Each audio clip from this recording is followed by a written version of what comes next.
Los motores de corriente alterna son los motores más populares, ya que usan energía de corriente alterna estándar. No requieren escobillas ni un conmutador. Son menos costosos.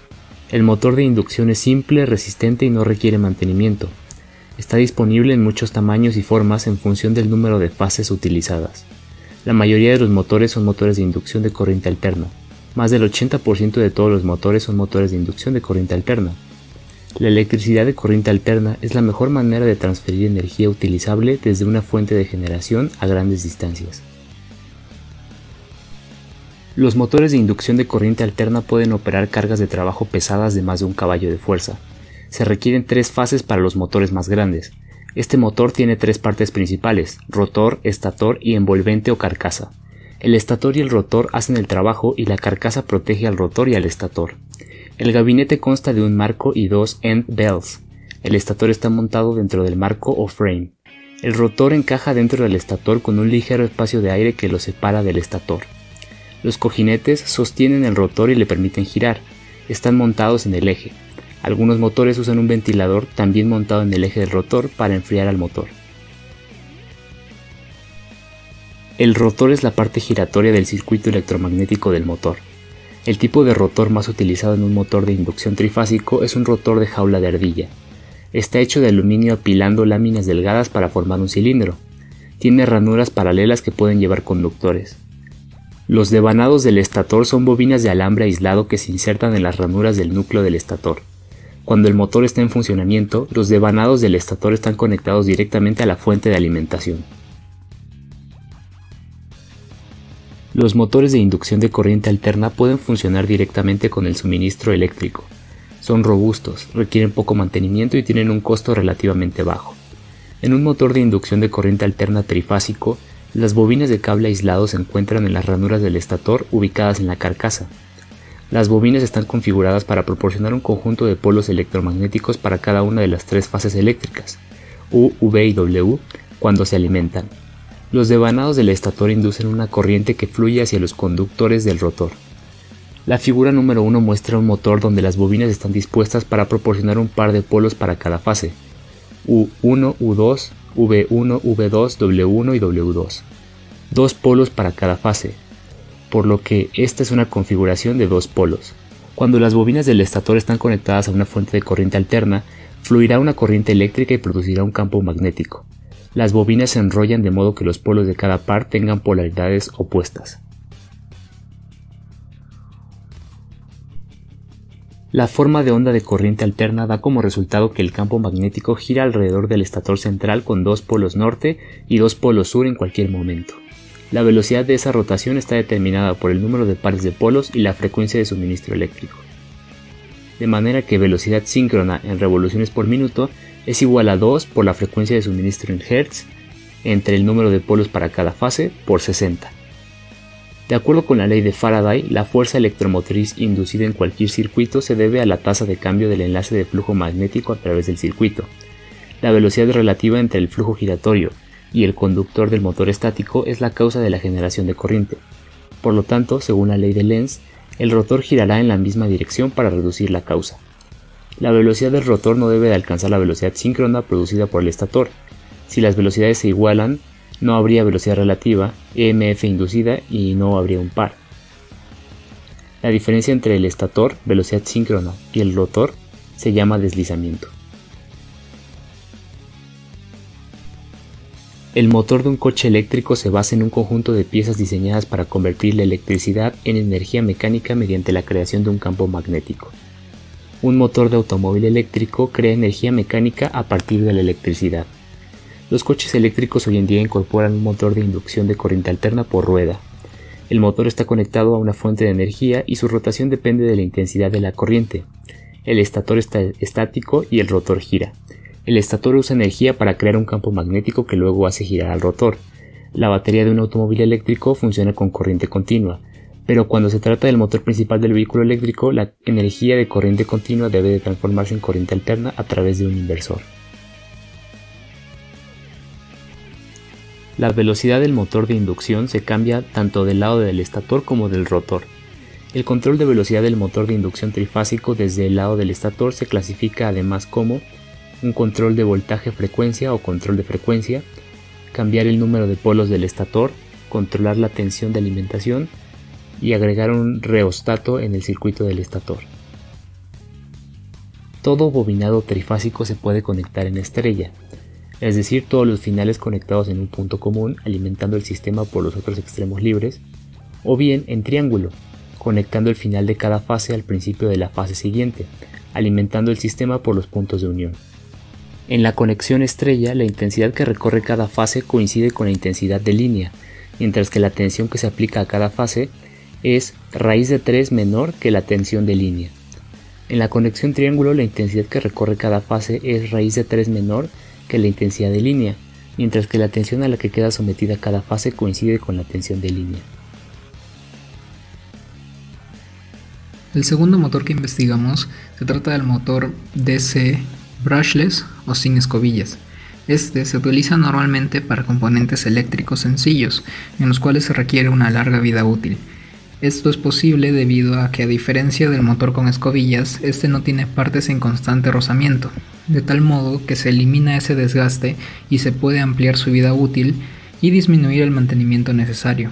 Adicionalmente, estos motores tienen la ventaja de tener un mayor rango de velocidad, mayor eficiencia porque ya no hay fricción y también generan menos ruido. Las partes de este motor, al igual que los demás motores, este cuenta con dos partes principales, el estator y el rotor. En el rotor se encuentran los embobinados, los cuales son energizados de acuerdo con la posición del mismo para generar el movimiento del motor. En el estator se encuentran imanes permanentes, es decir, que no se invierten sus polos y que siempre están fijos en una posición. La cantidad de embobinados en el rotor y de imanes permanentes en el estator puede variar de acuerdo a cada motor y sobre todo a su finalidad. Además, estos motores poseen un sensor de efecto Hall que permite determinar la posición del rotor en todo momento, lo cual es importante para el controlador del mismo.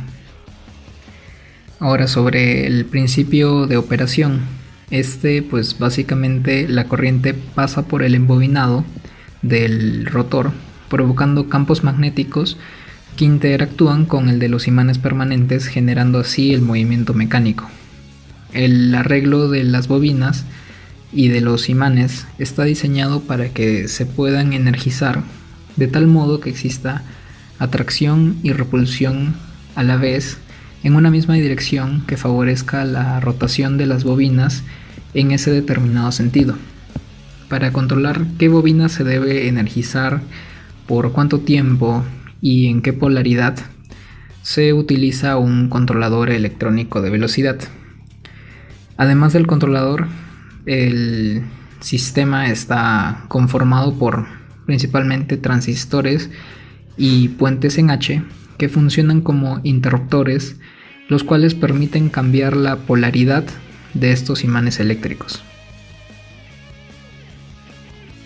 Aplicaciones del motor sin escobillas de corriente directa. Debido a la larga vida útil de estos motores y a que no necesitan mucho mantenimiento, tienen muchas aplicaciones, principalmente en la robótica y en artefactos de uso cotidiano como aires acondicionados, refrigeradores y productos eléctricos en general. Estos pueden ir desde herramientas eléctricas hasta impresoras.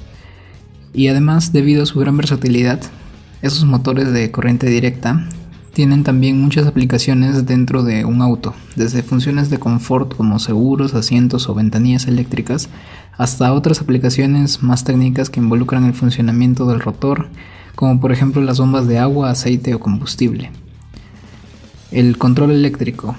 En esta imagen se puede observar el arreglo de transistores NPN y diodos que, al conectarse a la fuente de alimentación, energizan las bobinas del motor en la polaridad necesaria de acuerdo a qué base es energizada, para que la unión colector-emisor sea activada.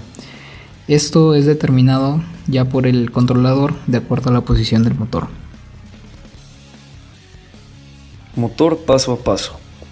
El motor paso a paso es un dispositivo electromecánico que convierte una serie de impulsos eléctricos en desplazamientos angulares discretos. Esto significa que es capaz de girar una gran cantidad de grados dependiendo de sus entradas de control. Y bueno, este motor presenta las ventajas de tener una gran precisión y repetitividad en cuanto al posicionamiento. Las partes del motor paso a paso está compuesto por dos principales, que es el rotor y el estator. El estator es una parte estacionaria, mientras que el rotor montado en el eje con un cojinete gira siguiendo el campo magnético giratorio creado alrededor del estator. Bueno, el estator está hecho de un acero, este puede ser acero o algún otro metal, y es el marco de un conjunto de electroimanes que son bobinas montadas en lugares específicos alrededor del motor. Y bueno, las partes principales del motor paso a paso son la bobina, el eje, los rodamientos de bola, el rotor, imán, el estator y el marco. El principio de operación del motor paso a paso consiste en un principio de un funcionamiento que está basado en un estator construido por varios bobinados de un material ferromagnético y un rotor que puede girar libremente en el estator. Estos diferentes bobinados son alimentados uno a continuación del otro y causan un determinado desplazamiento angular, que se denomina paso angular, y es la principal característica de este motor.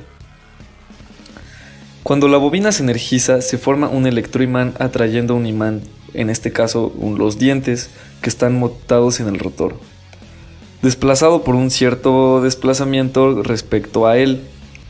Luego, el rotor y el eje giran en el ángulo en el que su posición se opone menos al flujo magnético o a la resultante de múltiples de los flujos. Después de pasar por este desplazamiento, se enciende otro electroimán en el estator y se tira el rotor a su nueva posición. Al conmutar bobinas sucesivas, es posible realizar más saltos hacia adelante o hacia atrás, o completar o girar parcialmente el rotor y el eje en él. Como se puede observar en la imagen, lo que hace básicamente es ir prendiendo los diferentes embobinados y hace que dentro del motor paso a paso haga girar los dientes. Y así se consiguen los pasos de cada uno del motor paso a paso. Aplicaciones. El motor paso a paso tiene muchísimas aplicaciones debido a su alta precisión. Estos, por ejemplo, son adecuados para su uso en sistemas controlados por computadora. También se utiliza en control numérico de máquinas o herramientas. Igualmente se utiliza en unidades de cinta, disquetes, impresora, relojes. También tiene aplicaciones en la industria como en plotters y en robótica. Y bueno, también tiene una amplia aplicación industrial, ya sea en textiles, fábricas o en circuitos integrados. Por último, la conexión y el control eléctrico. El funcionamiento básico de cualquier motor paso a paso se basa en el uso de bobinas inductivas que empujan o jalan el rotor a través de una rotación cuando están energizados. Un par de cables que provienen de un motor paso a paso corresponderán a uno de los desvanados y posiblemente a más dependiendo del tipo de motor.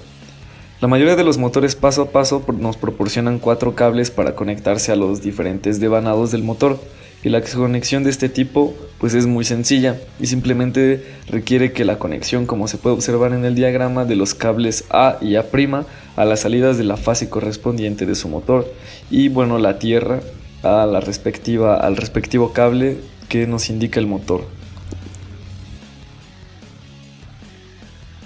Finalmente, a partir de todos los motores investigados para ese trabajo y los otros vistos en clase, se puede observar que cada uno tiene un fin o una gama de aplicaciones específicas, y que si bien la tecnología y componentes de todos estos es o puede ser muy similar, con ciertas variaciones en disposiciones o principios de funcionamiento o alimentación eléctrica, se obtienen resultados muy diferentes que pueden ser útiles para determinadas tareas y no tanto para otras. Es por ello que pues ya depende de quién diseñe una máquina o un sistema para una aplicación, elegir qué tipo de motor le va a convenir finalmente, de acuerdo con los parámetros que lo limitan y los recursos que tiene disponibles. En este PBL aprendí mucho más sobre los distintos tipos de motores que existen. A través de videos explicativos, textos indagados y los temas explicados en clase, fuimos capaces de definir a algunos de los motores eléctricos de corriente directa o alterna existentes. Entendí su principio de funcionamiento, sus principales componentes o elementos, aplicaciones en contextos reales y conexión y control eléctrico. Repasé conceptos físicos como la ley de Lorentz, el campo magnético y la fuerza electromotriz, así como la relevancia del control de la corriente y voltajes en las velocidades de giro de los componentes de los motores. Como conclusión, me gustaría decir que en esta práctica nos pudimos dar cuenta de cómo funcionan diferentes tipos de motor y aprendimos bastante de cómo los podemos utilizar y cuáles son sus características. Esto me parece de suma importancia porque después de todo, todas nuestras carreras van enfocadas en la ingeniería y los motores son un elemento fundamental durante el uso de la ingeniería aplicada en empresas de diferentes tipos. Como conclusión, creo que los motores son uno de los inventos más importantes y más sofisticados que se han hecho a lo largo de la historia del ser humano, debido a su vital importancia en todo sector, ya sea de las industrias y en la cotidianidad de nuestras vidas. De igual manera, con este proyecto pude aprender del funcionamiento de estos motores, cómo es que trabajan, cómo están constituidos y sus aplicaciones.